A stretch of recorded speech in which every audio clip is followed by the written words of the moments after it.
जय श्री कृष्ण। अवधूत गीता का पहला अध्याय दत्तात्रेय द्वारा लिखा गया है। दत्तात्रेय जी बोलते हैं, ईश्वर की कृपा से पुरुषों को जन्म मरण रूपी महान भय से रक्षा करने वाली आत्मा के द्वारा, जिसमें यह संपूर्ण जगत पर्याप्त हो रहा है, उस निराकार आत्म तत्व की वंदना मैं किस प्रकार करूं, क्योंकि वह जीव से अभिन्न कल्याण स्वरूप तथा अविनाशी है। पृथ्वी, जल, अग्नि, वायु एवं आकाश से निर्मित यह जगत मृग तृष्णा के जल के समान मीठा है। माया जाल से रहित मैं एक हूं, तो फिर किसको नमस्कार करूं। ये दत्तात्रेय जी कह रहे हैं कि मैं आत्मा माया जाल से रहित हूं, तो फिर किसको नमस्कार करूं। संपूर्ण ब्रह्मांड में सब कुछ एकमात्र आत्मा ही है। अवधूत गीता में लिखा है कि मैं आत्मा स्वभाव से ही सर्वव्यापी निराकार परमात्मा ब्रह्म तत्व हूं। जब मैं आकाश तत्व हूं तो स्वभावतः निर्मल और शुद्ध होंगी। मैं वही चेतन ब्रह्म हूं, इसमें संदेह नहीं है। दत्तात्रेय जी कहते हैं, मैं आत्मा नहीं जानती कि यहाँ सुख दुख किसको और किस प्रकार हो सकता है। मेरे लिए कुछ भी शुभ अथवा अशुभ नहीं है। मन आकाश के आकार वाला है। मुझ आत्मा के मन की गति सभी ओर है। आकाश की गति चारों ओर होती है। मुझ आत्मा के मन की गति सभी ओर है। संसारिक दृष्टि से मन सबसे बड़ा है और मन ही सब कुछ है, किंतु अध्यात्म की दृष्टि से मन कुछ भी नहीं है। संसारिक दृष्टिकोण से मन को सबसे बड़ा कहा जाता है और मन को सब कुछ कहा जाता है। तो यहाँ दत्तात्रेय जी उसका उत्तर देते हैं कि अध्यात्म की दृष्टि से मन कुछ भी नहीं है। मैं दृष्टा हूं और यह दृश्य स्वरूप भी मैं ही हूं। जिसको मैं देख रहा हूं, वस्तुओं को, उसमें भी तो मैं ही हूं।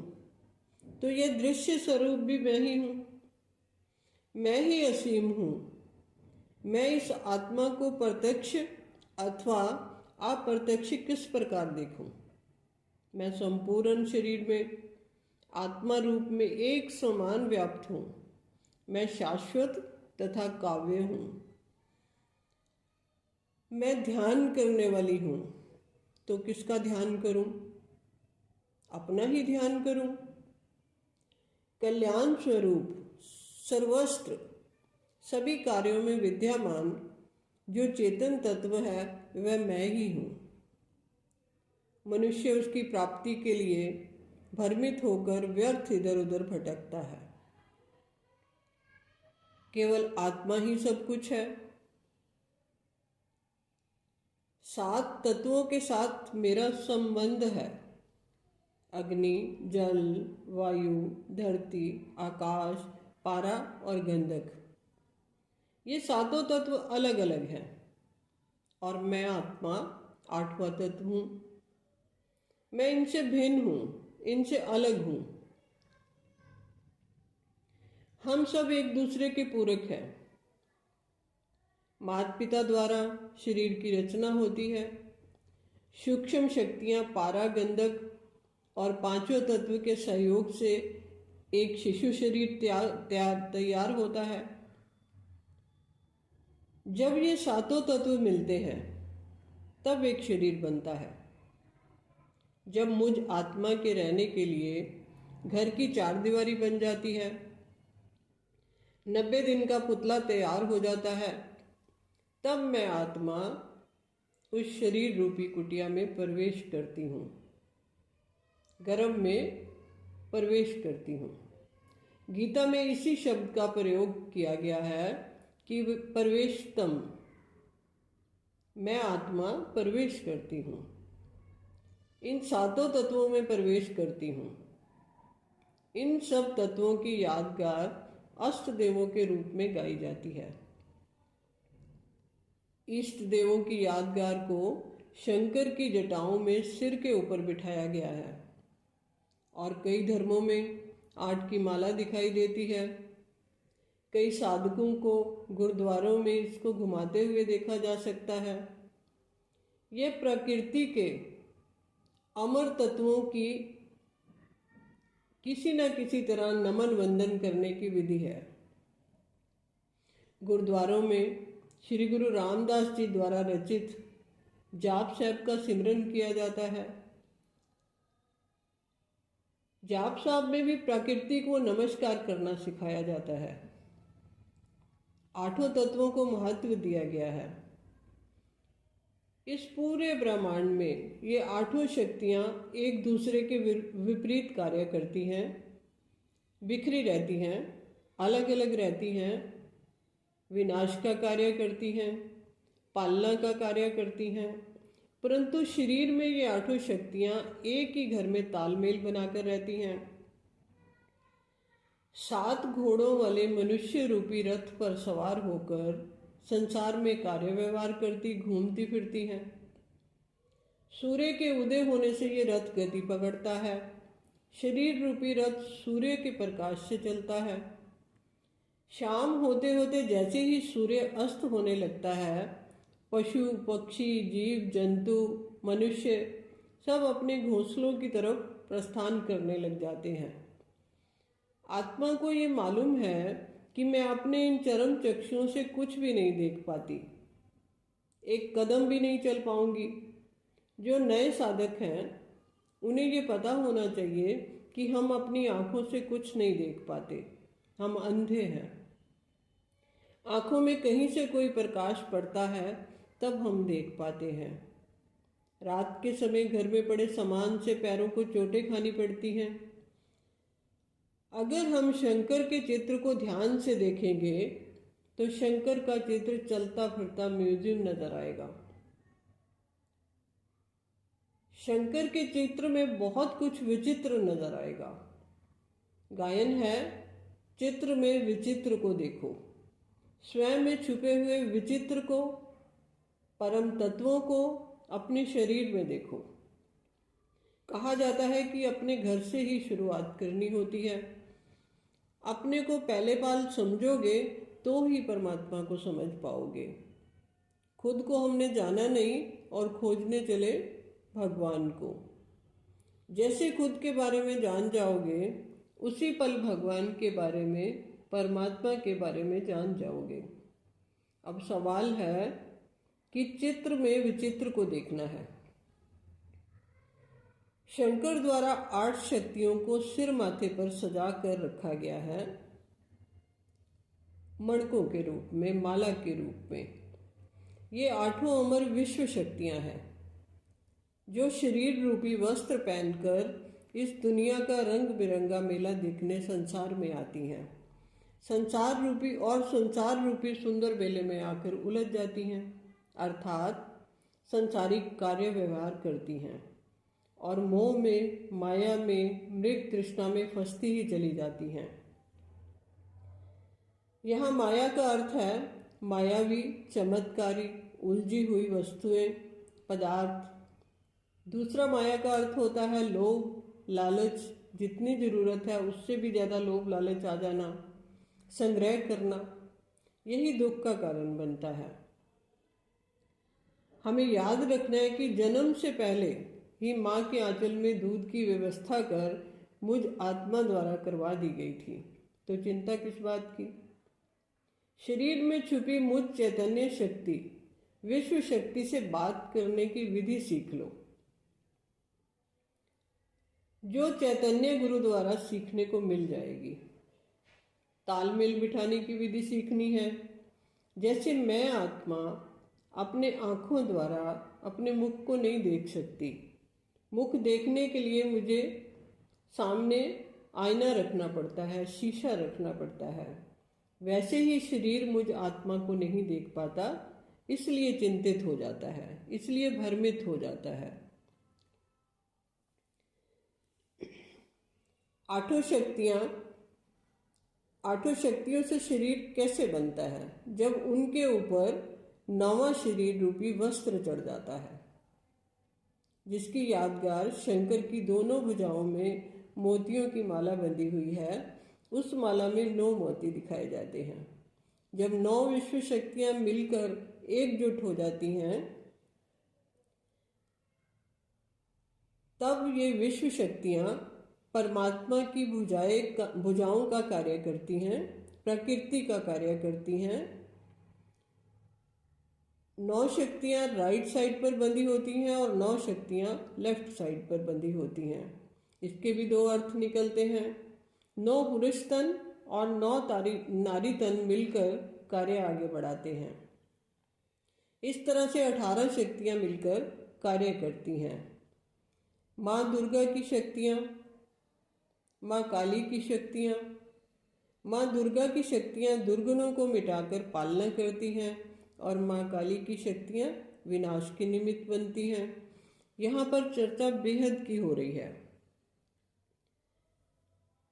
शक्तियों की बात हो रही है, शिव शक्ति की पावर्स की बात हो रही है।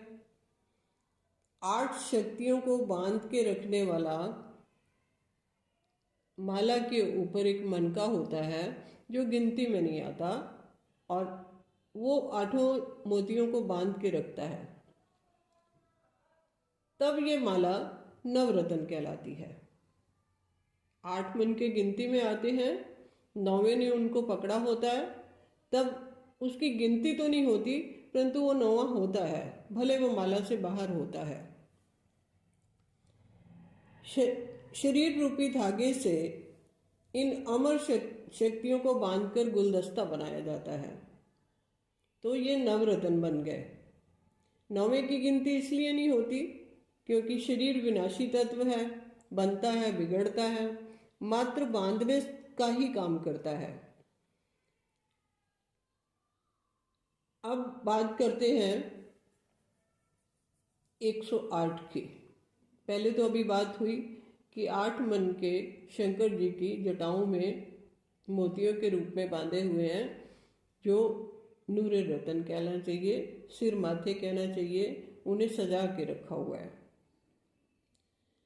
शरीर चलाने वाली जो आधार मूर्त शक्तियां हैं, उनको याद किया जाता है।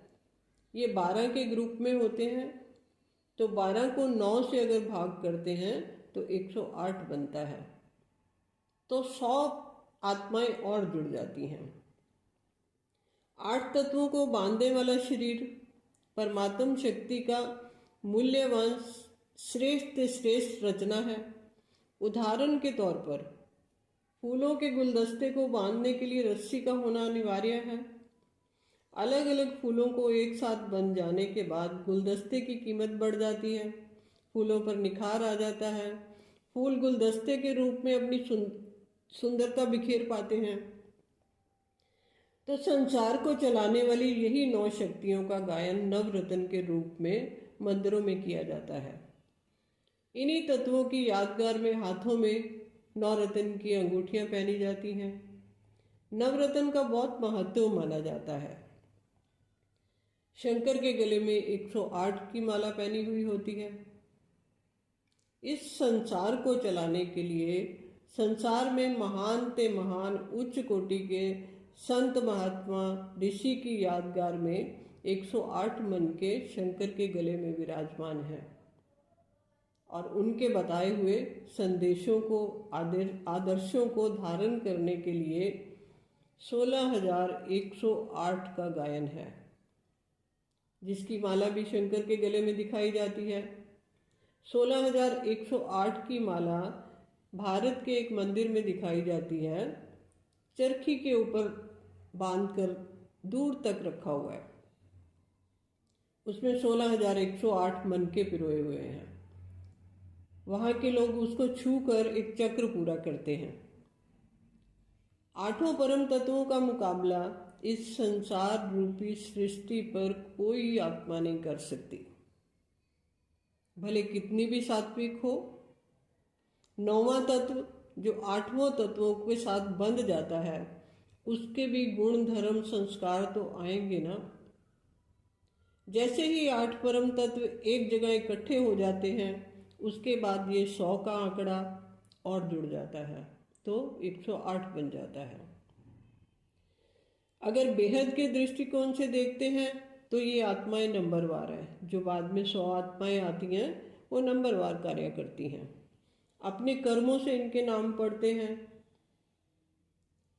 परमात्म विधानसभा को चलाती हैं। ये जो 100 आत्माएं बाद में आई, ये विधानसभा को चलाती हैं, विश्व सभा को चलाती हैं। इन्हीं की यादगार में भगत जन सुबह शाम माला घुमाते हैं। ये 108 आत्माओं का गायन है, 8 परम तत्वों का गायन है। नवा शरीर हो गया, इसका परमात्म विधानसभा से मंत्रिमंडल से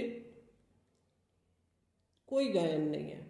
शरीर को निमित्त करके माना गया है, बस विधानसभा के दरवाजे पर बैठा चौकीदार, यही कहना चाहिए।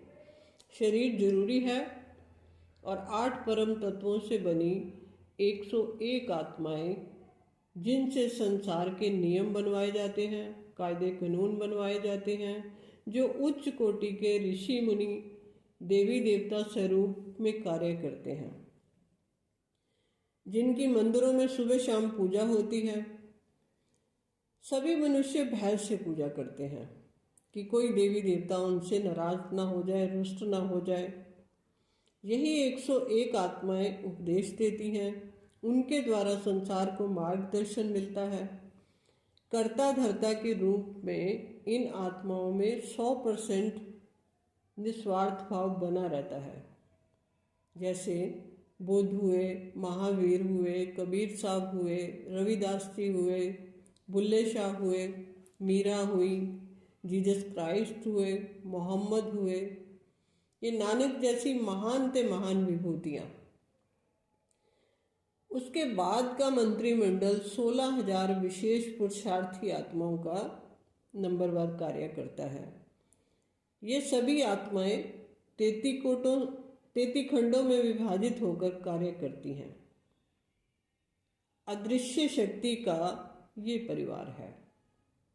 सृष्टि के आदि से लेकर अंत तक ये आत्माएं शरीर रूपी चोले को बदल बदल के अपने कार्य को संपन्न करती हैं। ये चक्र ऐसे ही चलता है। 16,108 की द्वापर की जनसंख्या गाई जाती है और 33 करोड़ देवी देवताओं का जो गायन है, ये त्रेता की जनसंख्या है।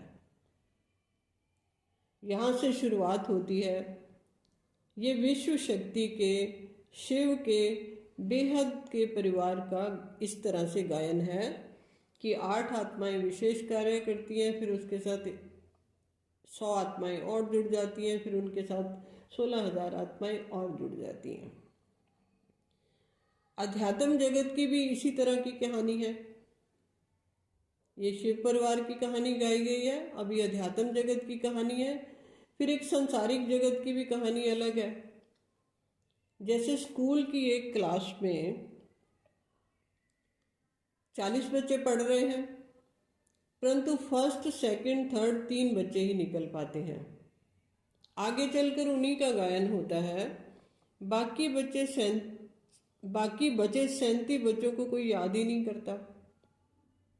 इसी तरह आध्यात्मिक जगत में भले कितनी भी आत्माएं आती हों, जाती हों, कथा वार्ता सुनती हों, भजन कीर्तन करती हों, परंतु गायन उन्हीं का होता है जो विशेष कार्य करते हैं। ये 8 का आंकड़ा तो एकदम अलग है, इसके साथ का कोई दूसरा हो ही नहीं सकता। मनुष्य आत्माएं तो हो ही नहीं सकती। फिर उसके बाद 101 आत्माएं। सारे का सारा खेल मातृ शक्ति द्वारा गाया गया है। सीताराम बोला जाता है, राधे श्याम बोला जाता है, गौरी शंकर बोला जाता है, लक्ष्मी नारायण बोला जाता है। 16,108 पटरानियाँ गाई जाती हैं, उन्हें देवियाँ कहा जाता है, जिसके द्वारा सृष्टि का सारा खेल चलता है। स्त्री के बाकी रूपों में से स्वार्थ की झलक नजर आती है, स्वार्थ नजर आता है, परंतु एक ऐसा स्वरूप है जो निस्वार्थ भाव से चलता है। वो माँ के रूप में पूरी तरह से वो निस्वार्थ भाव झलक रहा होता है। इस माँ के रूप में नारी पूजनीय हो जाती है। स्त्री के बाकी रूपों में सभी कुछ ऊपर नीचे हो जाता है। कैकेयी के स्वरूप को देख लो, मंथरा के स्वरूप को देख लो, शूर्पणखा के स्वरूप को देख लो, सभी कुछ बदल जाता है। इसी एक माँ स्वरूप की यादगार में नारी पूजनीय है। जब शंकर पार्वती जी से भिक्षा मांगने जाते हैं तो यही लाइन बोलते हैं कि हे देवी, मैं तुम्हारे अन्नपूर्णा स्वरूप से भिक्षा मांग रहा हूँ। माताओं को महत्वपूर्ण इशारा दिया गया है। निर्णय हमें करना है कि हमें हमेशा कौन से स्वरूप में रहना है। आज इतना ही।